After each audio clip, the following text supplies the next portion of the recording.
Bonjour à tous. Aujourd'hui, on est le mercredi 15 juillet 2026 et notre cher ami Laith Marouf depuis Beyrouth est avec nous. Bienvenue à nouveau, Laith. Ravi d'être avec toi, Nima. Commençons par les négociations. On voit revenir une sorte de confrontation entre l'Iran et les États-Unis en Asie de l'Ouest, dans le Golfe Persique. Mais en même temps, il y a aussi des discussions entre les deux parties, entre le gouvernement libanais et les Israéliens. De quoi s'agit-il exactement? Et comment c'est perçu au Liban?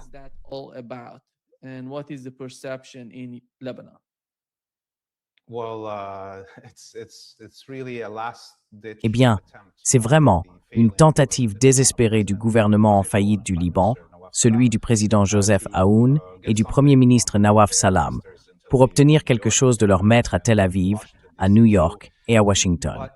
Mais le gouvernement libanais est incapable d'imposer ce qu'il a déjà signé, que ce soit au Parlement, au Conseil des ministres ou au peuple libanais. Déjà, même l'armée libanaise refuse d'intervenir ouvertement dans les affaires politiques internes du pays. Le commandant en chef, le général Joseph Aoun, a d'ailleurs été cité en disant cela. Donc les Américains et ce régime vassal au Liban n'ont aucune capacité à tenir les engagements que ce gouvernement signe.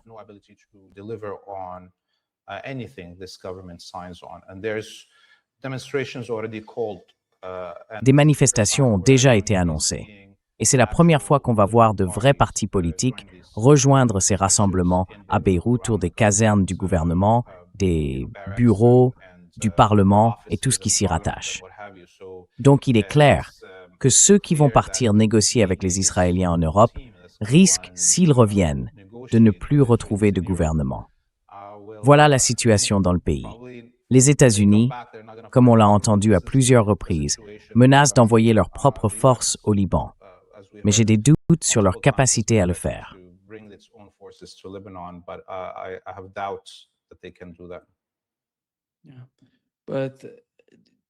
Oui, mais je ne sais pas quelle est la perception du côté du Hezbollah, ni s'il y a une forme de dialogue entre le gouvernement, le Hezbollah et les partis politiques. En gros, pas directement entre les deux. On a le Parlement, on a le Hezbollah qui siège au Parlement, et certains partis qui sont plus ou moins proches du Hezbollah. Alors, quelle est la perception au Liban et parmi les partis politiques?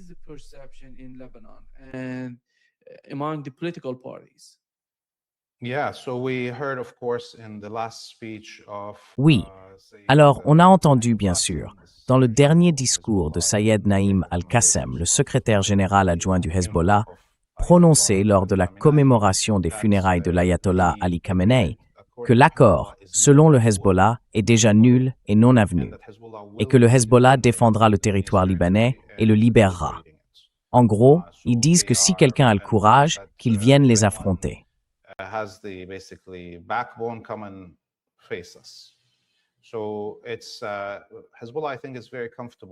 Donc, le Hezbollah, je pense, est plutôt à l'aise, parce qu'il sait aussi que la grande majorité des Libanais voient cet accord, peu importe leur origine, religieuse, régionale ou la région du Liban où ils vivent, comme un accord humiliant, n'est-ce pas?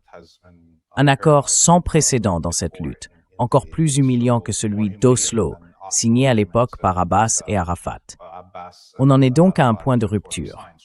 Le président du Parlement, qui dirige le mouvement Amal, Nabi Berri, député, a d'ailleurs déclaré publiquement qu'il n'avait eu aucune communication directe avec le président depuis que cet accord était poussé à Washington. Il y a donc aujourd'hui une vraie déconnexion entre le pouvoir parlementaire, d'un côté, et le pouvoir présidentiel, celui du Premier ministre, et l'armée, de l'autre.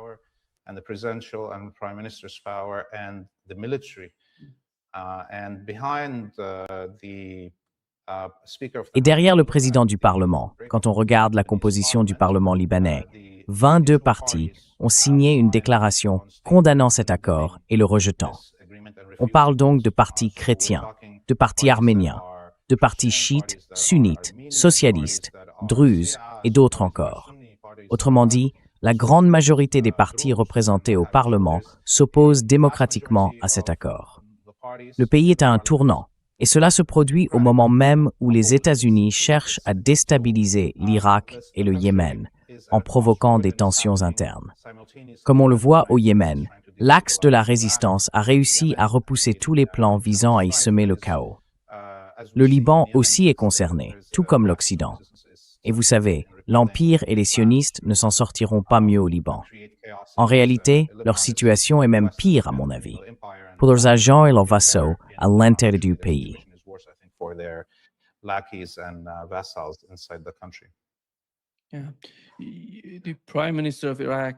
Oui, le Premier ministre irakien s'est rendu aux États-Unis pour rencontrer Donald Trump.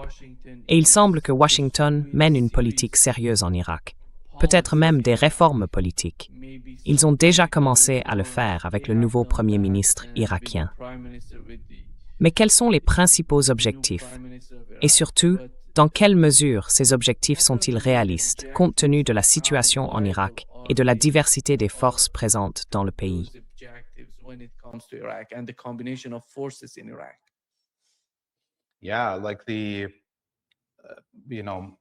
Oui, comme vous savez, le paysage du pays, l'Irak.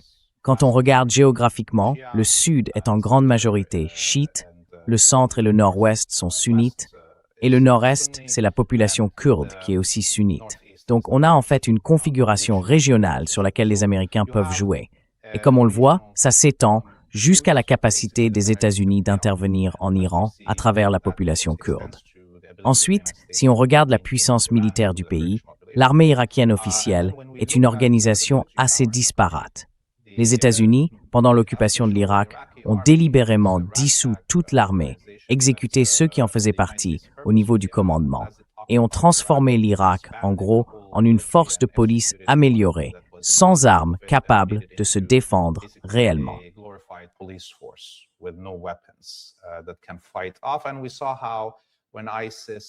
Et on a vu comment, quand Daesh a envahi sous la direction des Saoudiens, des Turcs, des Israéliens et des Américains, l'armée irakienne s'est tout simplement évaporée. Et c'est là que ce qui est venu combler ce vide, comme cela s'était produit au Liban dans les années 80, c'est la naissance des unités de mobilisation populaire. Elles ont un peu reproduit la situation du Hezbollah, né après l'effondrement de toutes les forces militaires libanaises capables de défendre le pays contre l'occupation israélienne. Alors, quand on regarde aujourd'hui le véritable pouvoir sur le terrain, qui est-ce en réalité?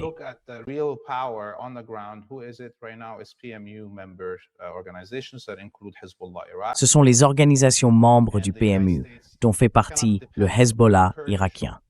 Et les États-Unis ne peuvent pas compter, par exemple, sur les milices kurdes pour affronter le PMU, s'ils ne peuvent déjà pas compter sur l'armée irakienne pour le faire. Parce que le fait que le PMU avance dans des zones arabes, qu'elles soient sunnites ou chiites, va immédiatement provoquer une riposte, même de la population sunnite. Cela tient à l'histoire de la population kurde en Irak. Une population arrivée à l'époque du génocide des Arméniens, des Arabes et des Assyriens, dans le nord du Bilad al-Sham, le croissant fertile, avant la Première Guerre mondiale. Et aussi au fait que ces milices kurdes ont participé au nettoyage ethnique et au génocide de ces populations, à la demande de nombreuses autorités en Irak. Vous parlez des Turcs?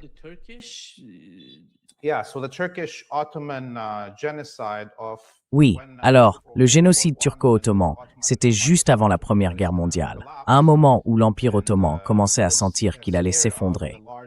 Il avait peur de ses plus grandes minorités, c'est-à-dire les peuples arabes, les Arméniens, les Assyriens et d'autres encore. Alors ils ont fait appel aux milices kurdes.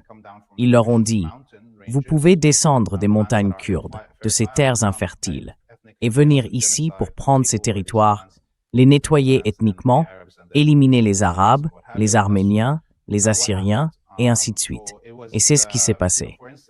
Par exemple, Diyarbakir, qu'on considère aujourd'hui comme la capitale des Kurdes en Turquie, c'était à l'origine la terre de la tribu arabe des Bakirs. Erbil, elle, était la capitale des peuples assyriens, qui ont été expulsés et victimes d'un nettoyage ethnique à cette époque, lors de l'invasion kurde.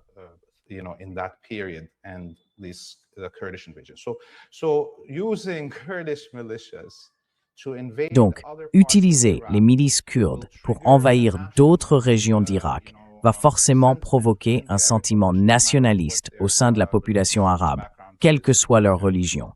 Et ce sera pareil chez les Assyriens, les Chaldéens et toutes les communautés chrétiennes arabes. Quand on regarde ce paysage, un peu comme au Liban, il n'y a pas de force locale, ni politique, ni militaire, capable d'affronter les unités de mobilisation populaire, qui sont alliées à l'axe de la résistance. Ce que les États-Unis peuvent faire, et qu'ils font déjà, c'est utiliser leur contrôle sur les revenus du pétrole et du gaz irakien, des revenus qui passent obligatoirement par les banques de New York pour être distribués, afin d'utiliser cet argent pour tenter d'acheter des soutiens au sein du gouvernement, créer un déséquilibre dans le pays et fragiliser sa cohésion interne.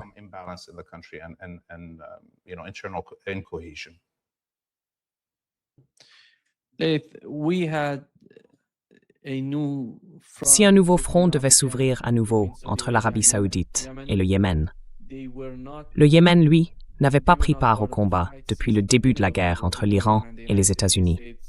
Ils étaient restés, d'une certaine manière, en marge du convoi. Mais récemment, comme vous le savez, l'Iran a brisé le blocus du Yémen, celui de l'aéroport de Sanaa, à 2 reprises. La première fois, il n'y a pas eu de problème. C'était pendant des funérailles Ying, et l'Arabie saoudite a en quelque sorte reculé. Et puis, il y a 2 jours, ou peut-être hier, une nouvelle tentative de l'Iran d'envoyer un avion civil transportant la délégation yéménite pour atterrir à l'aéroport international de Sanaa. Cette fois, l'Arabie saoudite et ses avions de chasse sont intervenus. Finalement, ils ont forcé l'avion civil à se dérouter vers l'ouest du Yémen et à atterrir à l'aéroport international d'Al-Hudaydah.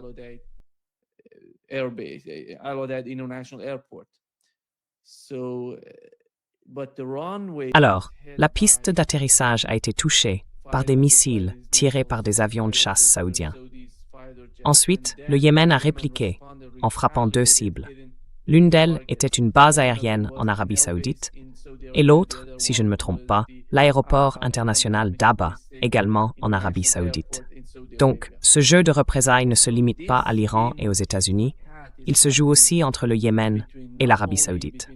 Comment voyez-vous cette escalade entre les 2 camps, compte tenu de la situation actuelle? Et à quel point est-ce critique pour l'Arabie saoudite, surtout avec ce qui se passe autour du détroit d'Ormuz et sa fermeture? Le blocus est de retour, l'Iran est de retour, et les combats reprennent. Pour l'Arabie saoudite, la seule voie de sortie pour le pétrole, c'est la mer Rouge. Ils ont lancé ce conflit. Le Yémen pourrait bien réagir et perturber, d'une manière ou d'une autre, leur accès à la mer Rouge. Comment analysez-vous cela?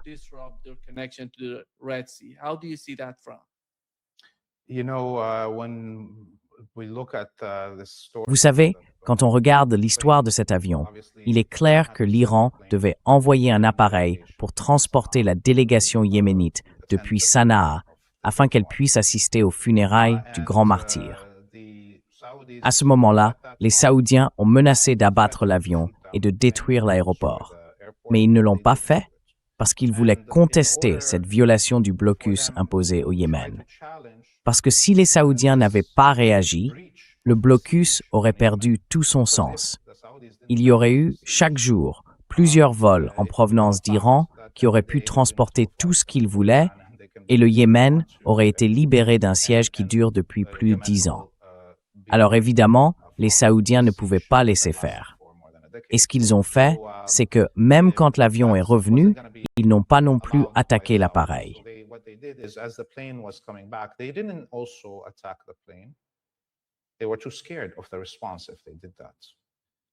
Ils ont eu trop peur de la réaction s'ils faisaient ça. Alors, à la place, ils ont attaqué l'aéroport de Sanaa et ont permis à l'avion d'atterrir à l'aéroport de Hodeidah. Donc maintenant, l'axe de la résistance au Yémen, en particulier, qui voulait transformer les funérailles en une sorte de situation gagnant-gagnant, ajoute encore à la gloire de ces funérailles, à la gloire de ce martyr. L'un des résultats du martyr et des funérailles du grand ayatollah Ali Khamenei, c'est la fin du blocus du Yémen. C'est ce que l'axe de la résistance cherchait à obtenir. Mais maintenant, à cause de l'attaque stupide des Saoudiens, l'axe de la résistance doit recréer une nouvelle dissuasion et tenter une fois de plus de faire venir des avions. Et comme on le voit, en menant des attaques de représailles sur un aéroport civil à Abha, qui, soit dit en passant, fait partie du Yémen, occupé par le royaume saoudien avec des armes britanniques dans les années 1930 avant d'être nettoyé ethniquement.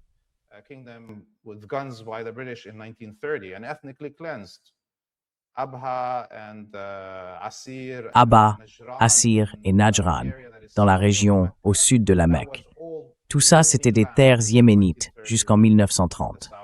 C'est à ce moment-là que les escadrons de la mort wahhabites saoudiens ont été lancés sur la région, avec des armes britanniques.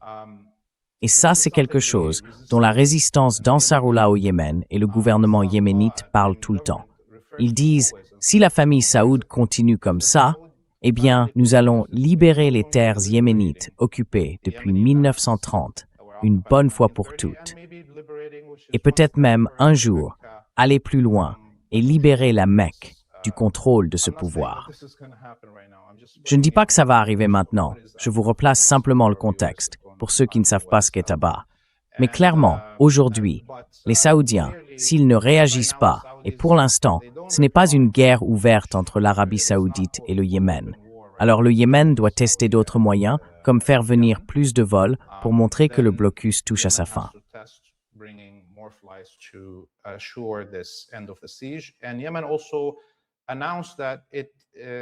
Et le Yémen a aussi annoncé qu'il avait instauré un blocus sur le transport saoudien à travers Bab el-Mandeb. En ce moment, aucun navire à destination ou en provenance d'Arabie saoudite, ni aucun navire lié aux Saoudiens, n'est autorisé à passer par Bab el-Mandeb. Cela va donc créer une situation chaotique pour les Saoudiens, sans que le Yémen n'ait besoin de frapper l'oléoduc qui transporte le pétrole saoudien de l'Est vers la mer Rouge. En réalité, la plupart des navires saoudiens, environ 60 à 70% du pétrole saoudien, sont destinés au marché d'Asie de l'Est, la Chine, le Japon, les Philippines et d'autres encore.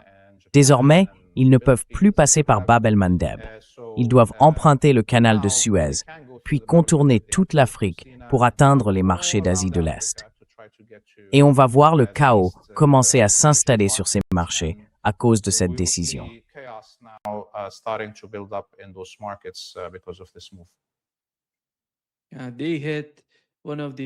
Ils ont abattu un des drones saoudiens au Yémen. C'est ça leur capacité. Je ne sais pas qu'est-ce qu'on sait vraiment de leur système de défense aérienne. En gros, c'est à peu près ce que possède le Hezbollah, puisque le Hezbollah a aussi ses propres systèmes de défense aérienne. Est-ce que c'est similaire ou différent? Qu'en penses-tu?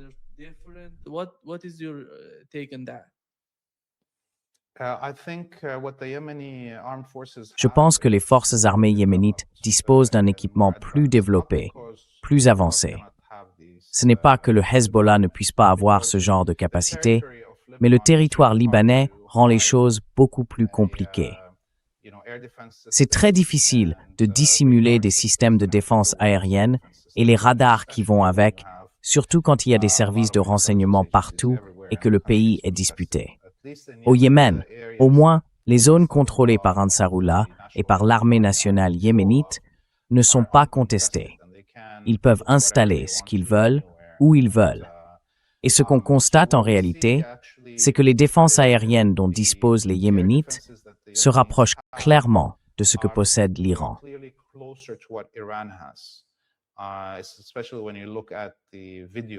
Surtout quand on regarde les vidéos qu'ils publient, la qualité de l'image, le codage autour de l'écran, on voit des systèmes très similaires à ceux que les forces armées iraniennes développent et utilisent depuis un moment. Il est très probable qu'il y ait aussi des ingénieurs yéménites qui travaillent depuis longtemps avec des membres de l'axe de la résistance ou avec des forces anti-impérialistes comme l'ancienne Syrie, la Corée du Nord ou l'ancien Pakistan. Il y a eu des développements communs, des échanges d'ingénieurs et ainsi de suite. Donc le Yémen pourrait fabriquer certaines pièces de ces systèmes ou bien les obtenir directement de l'Iran.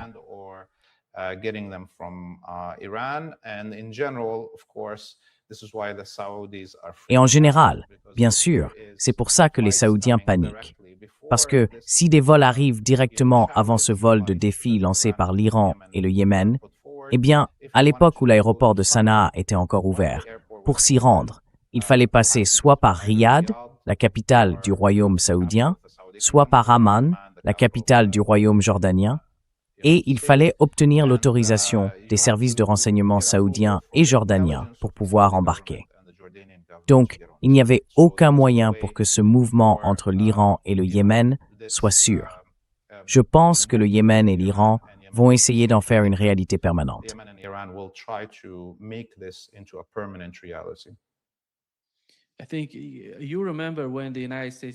Je crois que vous vous souvenez, quand les États-Unis ont décidé d'affronter le Yémen dans les premiers mois de l'administration Trump. À cette époque, si je ne me trompe pas, il y a eu un cas où, en une semaine, ils ont abattu 3 drones américains, des MQ-9. Ce sont des armes sérieuses. Et si vous arrivez à toucher ces drones-là, imaginez un peu ce que ça veut dire pour les drones saoudiens, qui ne sont pas des drones américains. Je ne sais pas. Ils les obtiennent peut-être de la Turquie ou d'ailleurs, mais ce ne sont pas des drones américains, pas des MQ-9, ni ce genre de drones. En réalité, ce sont des drones chinois.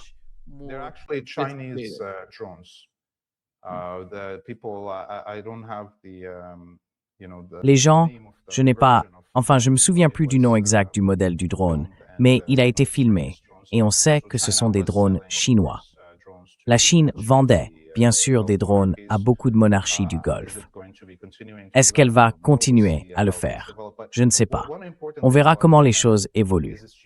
Mais un point important à propos du Yémen, c'est sa géographie. Ces montagnes à très haute altitude sont les plus hautes de la région. Et quand on y installe des drones, à cause du relief très accidenté, les montées, les descentes, les crevasses, tout ça, les drones qui servent à collecter des informations, à guider ou à frapper avec des missiles, doivent descendre plus bas, même si les montagnes ne sont pas si hautes, juste pour avoir une cible claire, et ainsi de suite. Donc les drones américains, saoudiens et tous les autres sont vulnérables dans ce type de terrain, à cause de la géographie même du Yémen. Et le Yémen, avec ses forces armées, sait parfaitement comment utiliser son territoire et les avantages qu'il lui donne pour abattre ces drones.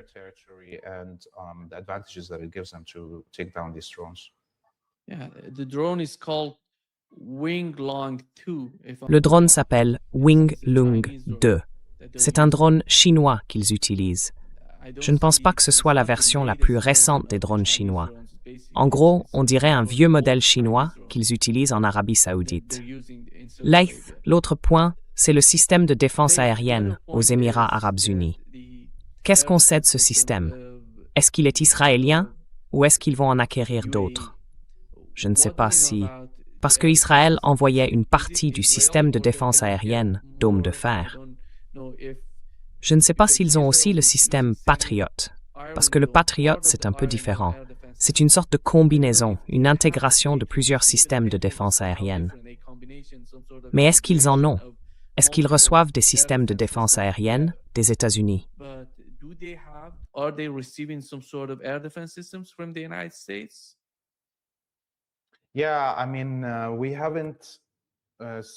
Oui, enfin, on n'a vu aucune preuve visuelle de système de défense aérienne israélien aux Émirats.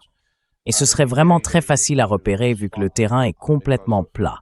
Vous savez, aux Émirats, il n'y a nulle part où cacher quoi que ce soit. Et l'Iran nous aurait montré des photos depuis longtemps, parce que ça aurait parfaitement servi sa propagande en lui donnant encore plus de raisons de frapper les Émirats arabes unis. Donc, j'en doute fortement. Est-ce qu'il y a des troupes israéliennes sur le terrain aux Émirats? Oui. Est-ce qu'il y a du renseignement israélien sur place? Oui. Est-ce qu'ils dirigent les actions de ce régime vassal? Oui.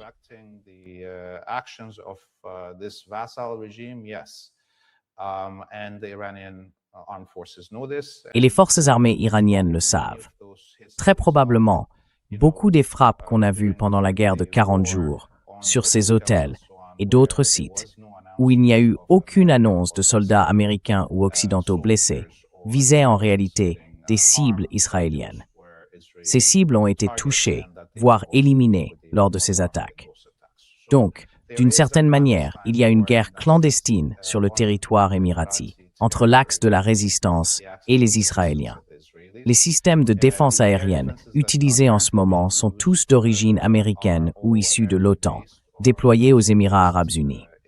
La question, c'est combien d'entre eux sont encore opérationnels et à quelle vitesse les États-Unis peuvent-ils remplacer ceux qui sont détruits à chaque frappe.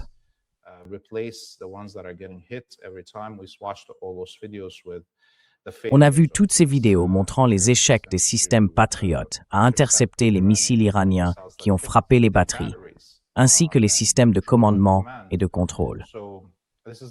Donc, ce n'est pas facile à remplacer, surtout maintenant que la guerre s'étend jusqu'aux mers. Comment les États-Unis vont-ils faire pour les remplacer? Ils doivent faire atterrir leurs plus gros avions de transport militaire aux Émirats avec de nouveaux systèmes, et ces avions deviendront eux-mêmes des cibles. Alors, pour les États-Unis, comme pour les Émirats arabes unis, le Koweït, le Qatar, Bahreïn ou la Jordanie, chaque jour où ils perdent un de ces systèmes de défense aérienne, ça veut dire qu'il faudra des mois pour le remplacer. Et cela nécessiterait un nouveau cessez-le-feu pour pouvoir le faire.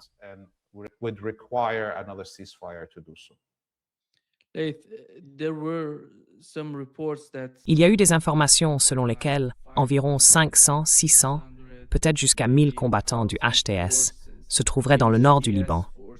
Ils chercheraient à se préparer ou seraient d'une manière ou d'une autre liés au gouvernement syrien. Et en coordination avec Washington, ils pourraient lancer quelque chose dans le nord du pays. Qu'est-ce qu'on sait exactement à ce sujet?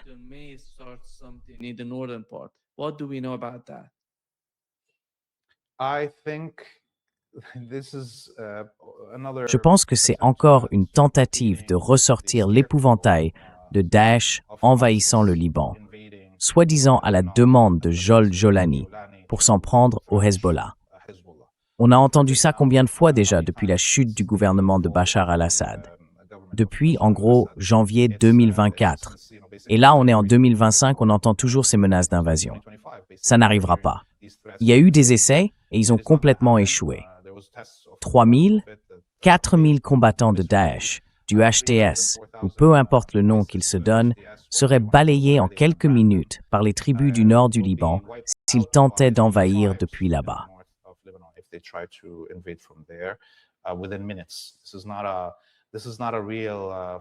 Ce n'est pas une vraie force de combat, pas quelque chose qui pourrait vaincre l'un des groupes de résistance au Liban, encore moins le Hezbollah en tant qu'organisation. C'est tout simplement impossible. Donc, tout ça fait partie de cette propagande, de cette guerre psychologique, où l'on ajoute sans cesse des récits censés montrer que les États-Unis sont puissants et que leurs vassaux sont prêts à affronter. Mais en réalité, ils ne le sont pas.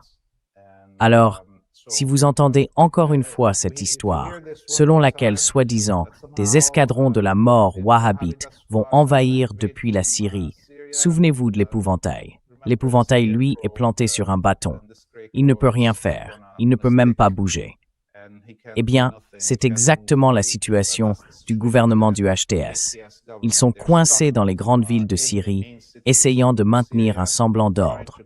Ils ne sont pas assez nombreux, surtout après le renvoi des escadrons de la mort wahhabites internationaux hors de Syrie. En réalité, ils ne sont qu'un épouvantail. Est-ce que vous voyez cette nouvelle vague de guerre qui se déroule en ce moment? Les États-Unis attaquent l'Iran dans le sud du pays. L'Iran réplique en frappant Bahreïn, le Koweït et la Jordanie, ce qui est important. Les attaques contre le Koweït, Bahreïn et la Jordanie se sont intensifiées du côté iranien et ont touché de nombreuses cibles dans ces pays. Pensez-vous que si tout s'envenime, si cela devient une guerre totale, on verra le Yémen s'impliquer? Est-ce qu'on verra aussi l'Irak, avec son nouveau Premier ministre, entrer dans le conflit? Et pour la résistance irakienne, à quel point serait-il difficile de rejoindre les combats? Comment voyez-vous la configuration des forces si quelque chose de majeur se produit dans la région?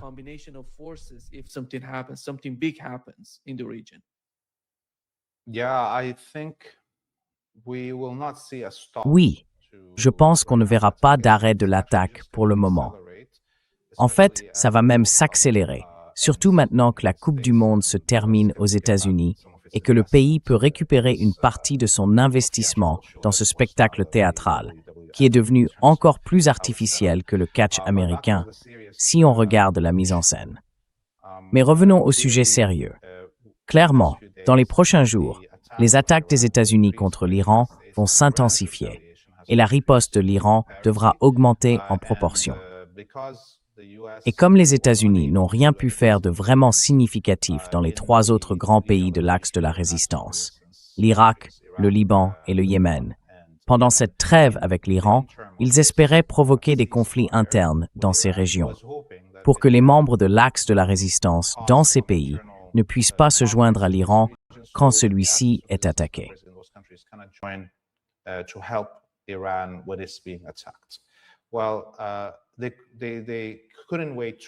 Eh bien, les Américains n'ont pas pu attendre trop longtemps.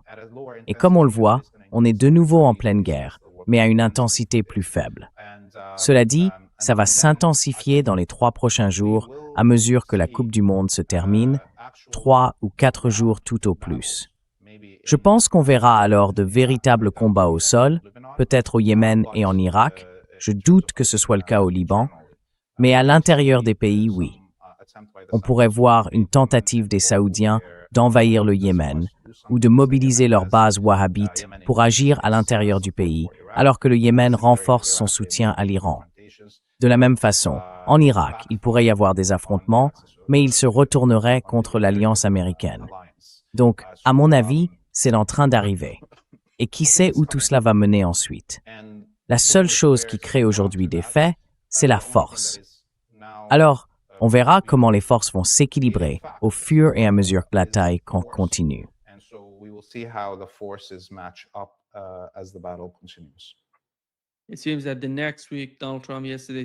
Il paraît que la semaine prochaine, Donald Trump a dit hier qu'il allait passer à l'étape suivante, en s'en prenant au réseau électrique et à d'autres infrastructures vitales en Iran.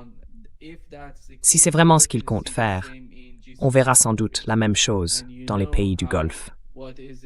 Et vous savez bien quelle température il fait en Asie de l'Ouest en ce moment. Il fait beaucoup trop chaud. Je ne sais pas s'ils iront jusque-là. L'Iran va riposter, pas seulement sur les réseaux électriques, mais peut-être aussi sur les usines de dessalement. Et franchement, en quoi ça va aider? Vous savez quoi? Donald Trump a dit hier « Je fais ça à cause des pays du Golfe ». Il a ajouté qu'ils allaient le payer.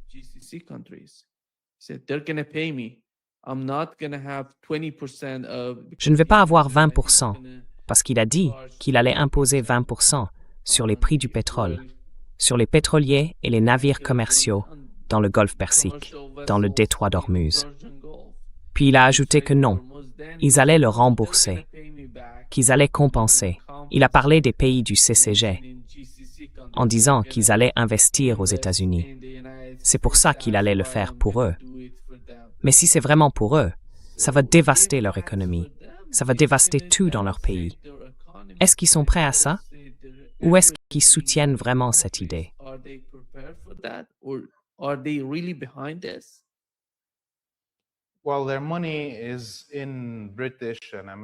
Eh bien, leur argent est dans des banques britanniques et américaines depuis des décennies, et ils n'en ont en réalité aucun contrôle.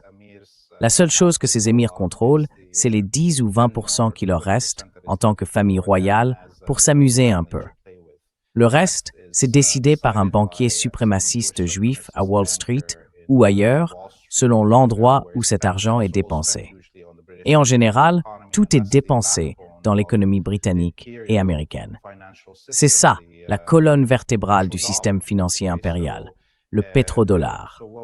Alors, ce que dit Trump, c'est qu'il pile simplement un peu plus de ce qui est déjà dans les banques américaines et britanniques, venant de ces dirigeants du Golfe vraiment stupides. Est-ce qu'ils vont empêcher les Américains d'utiliser leur territoire pour attaquer la République islamique d'Iran, qui riposte ensuite sur leur propre sol quand ces attaques ont lieu? J'en doute fort, parce qu'il suffit de voir ce qui est arrivé au Qatar. I doubt it because look at what happened to Qatar. Qatar in the last round in the 40-day war. Lors de la dernière guerre, celle qui a duré 40 jours, le Qatar avait clairement demandé aux États-Unis de ne pas utiliser son territoire pour attaquer l'Iran. Et c'est pour ça que l'Iran a cessé de frapper le Qatar, parce que les Américains avaient effectivement respecté cette demande et arrêté d'utiliser leur territoire pour des attaques directes. Peut-être qu'ils coordonnaient encore les opérations depuis le Qatar, mais ils ne tiraient plus depuis là-bas. Eh bien, il semble que les Américains n'en tiennent plus compte. Ils ont, en quelque sorte, ignoré la demande de la famille royale qatari et ils tirent à nouveau depuis le Qatar. On se retrouve donc dans une situation très claire. Ces monarchies du Golfe ne peuvent plus exiger que les Américains cessent d'utiliser leur territoire. C'est une confirmation totale de l'absence de souveraineté dans un pays comme le Qatar. On peut, sans aucun doute, dire que c'est un pays vassal, et c'est vrai aussi pour le reste des pays du Conseil de coopération du Golfe.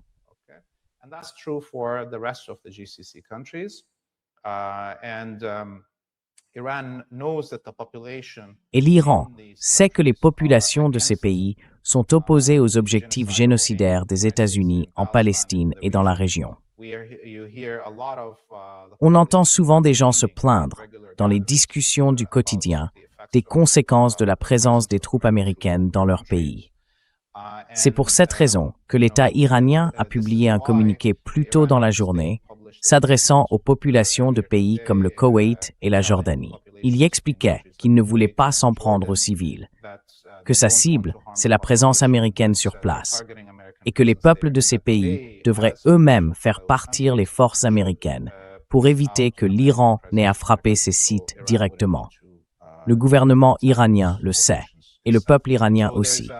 Les peuples arabes de ces pays rejettent les manœuvres insensées de leurs dirigeants.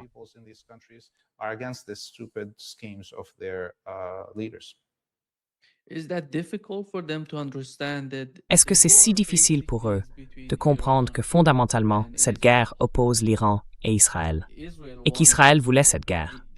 C'est eux qui l'ont déclenchée, maintenant. Israël ne mène pas cette guerre. Ce sont les États-Unis qui la mènent. Les victimes, les sacrifices, ce sont les Iraniens et les pays du Golfe, les populations de cette région. Et les États-Unis mènent cette guerre au prix de la destruction de ces pays, pendant qu'Israël reste à l'écart.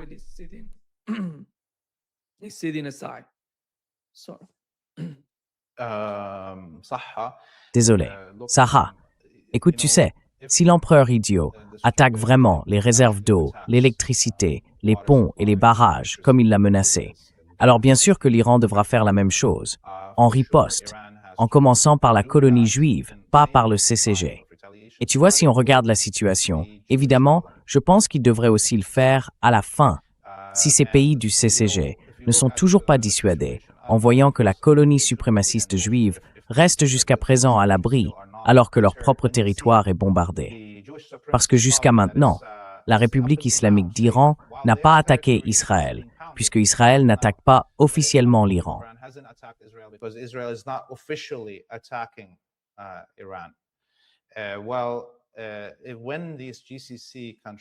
Eh bien, quand ces pays du Golfe verront que le veau d'or de Baal est frappé par les missiles iraniens et que son approvisionnement en eau est menacé, ils comprendront peut-être qu'ils pourraient eux aussi être confrontés à cette réalité. Et la population, dans ces pays-là, pourrait réagir avant qu'une chose pareille ne se produise. Donc je pense qu'il faut qu'à Téhéran, on réfléchisse à la manière de répondre dans un tel cas. Mais je crois aussi qu'il est très probable qu'il y ait des attaques contre les infrastructures civiles iraniennes, contre l'eau et l'électricité, parce que les Américains sont désespérés.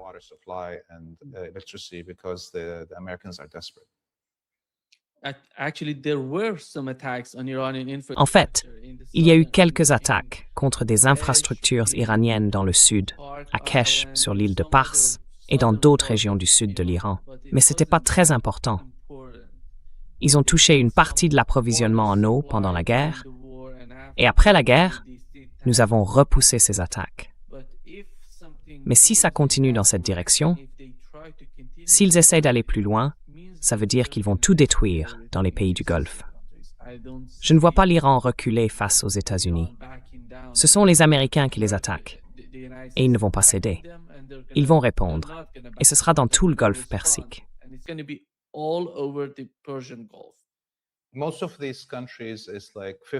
Dans la plupart de ces pays, environ 50 à 70% de l'eau provient du dessalement.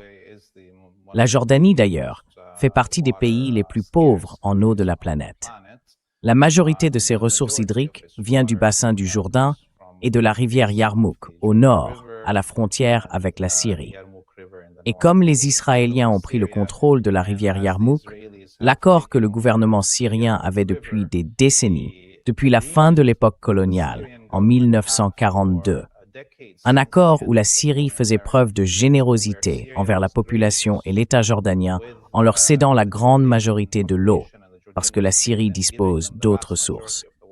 Eh bien, avec l'occupation israélienne du bassin du Yarmouk, tout l'approvisionnement du nord de la Jordanie en provenance de cette rivière a été coupé.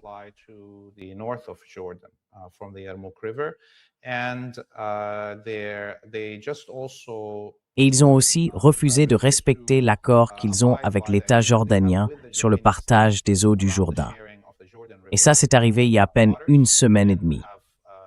Aujourd'hui, c'est une véritable crise en Jordanie.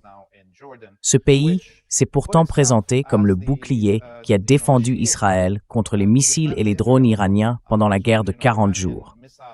Au lieu que les Israéliens récompensent ce serviteur obéissant, le roi de Jordanie, ils le punissent encore davantage, ils l'humilient et ils coupent l'approvisionnement en eau venant du Yarmouk et du Jourdain. C'est une catastrophe. Si l'Iran s'en prend à l'eau en Jordanie, le pays s'effondrera immédiatement. Et le pire, c'est que la situation actuelle, sans même qu'il y ait la moindre action de l'Iran depuis le début de cette guerre, est déjà plus grave pour la Jordanie que pour n'importe quel autre régime vassal de la région.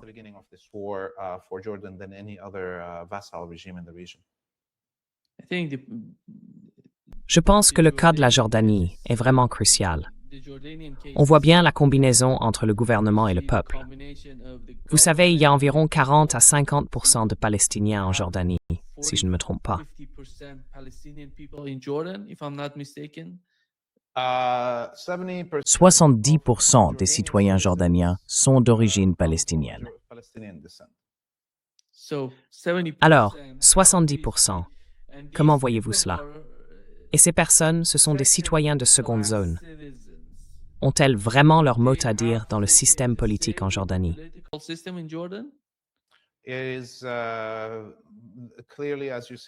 C'est clairement, comme vous le dites, une citoyenneté de seconde zone. Et surtout après le massacre de Septembre Noir en 1970, quand il y a eu le soulèvement en Jordanie. À ce moment-là, les forces armées jordaniennes, avec l'aide de l'aviation israélienne, ont tué 250 000 personnes dans les camps autour du pays. Depuis, il n'y a plus de véritable militantisme dans le pays, n'est-ce pas? Et quand on regarde, bien sûr, qui est élu dans ce qu'ils appellent leur faux parlement, un parlement qui, en réalité, ne peut même pas choisir le gouvernement, puisque c'est le roi qui le nomme, et que le Parlement se contente d'examiner les actions du gouvernement. Même là, la proportion de citoyens jordaniens d'origine palestinienne ne dépasse pas 20%. Ils sont représentés, oui, mais ce sont surtout les élites financières de la population palestino-jordanienne, celles qui, de toute façon, se sont toujours montrées dociles envers le régime de la famille royale hachémite.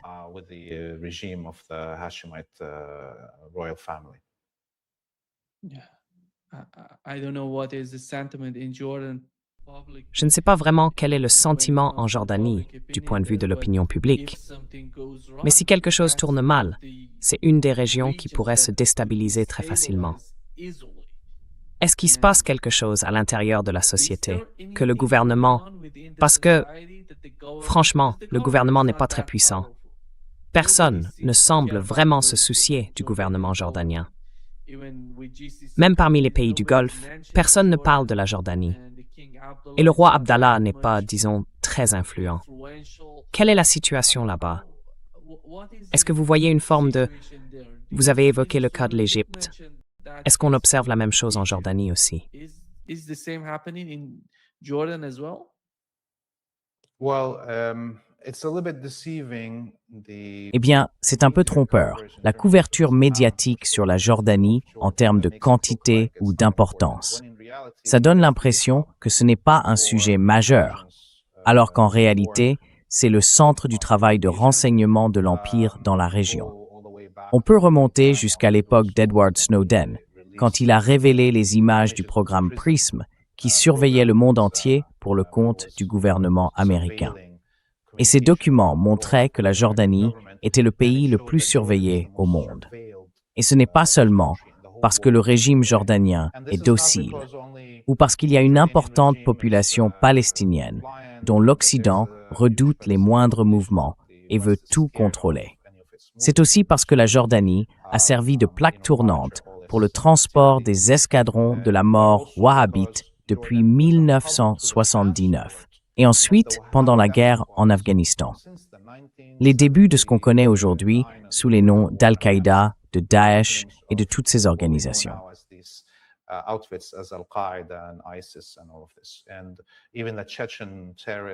Et même les terroristes tchétchènes pendant les guerres contre la Russie après l'effondrement de l'Union soviétique dans le Caucase ont tous transité par la Jordanie, parce qu'il y a là-bas une importante population tchétchène et circassienne. Ce que j'essaie de vous dire, c'est qu'il y a un mouvement de nombreux éléments, des escadrons de la mort, des terroristes, des bandits et ainsi de suite, qui à tout moment peuvent aussi échapper à votre contrôle. Même en tant qu'agence de renseignement, quand vous utilisez ce carrefour pour les envoyer vers les fronts en Syrie, en Irak et ailleurs.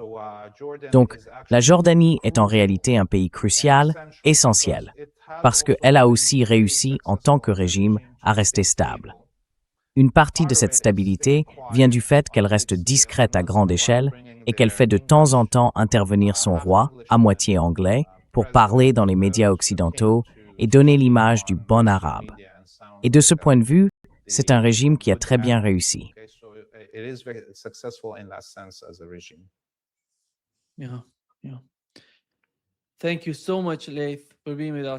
Merci beaucoup, Laith, d'être avec nous aujourd'hui. Comme on le sait, à chaque fois qu'on parle de la région, il y a toujours quelque chose de nouveau. Je pense que toute la situation en Asie de l'Ouest, à cause de l'héritage de l'Empire britannique qui a découpé tous ces pays, montre bien la complexité qu'on y observe aujourd'hui. On voit l'Arabie saoudite en désaccord avec les Émirats arabes unis. On voit aussi les tensions entre l'Arabie saoudite et le Qatar. On voit ce qui se passe en Jordanie. Comme vous l'avez dit, 70% de la population est palestinienne ou d'origine palestinienne. C'est énorme pour la Jordanie, à mon avis. Merci beaucoup, Laith. Merci. Allez sur freepalestine.video et suivez Laith là-bas. Vous pouvez aussi trouver Free Palestine TV sur YouTube. Suivez également Laith sur YouTube. Il a aussi un compte X, Free Palestine, encore une fois. Mais le plus important, c'est freepalestine.video. Allez-y et soutenez-le.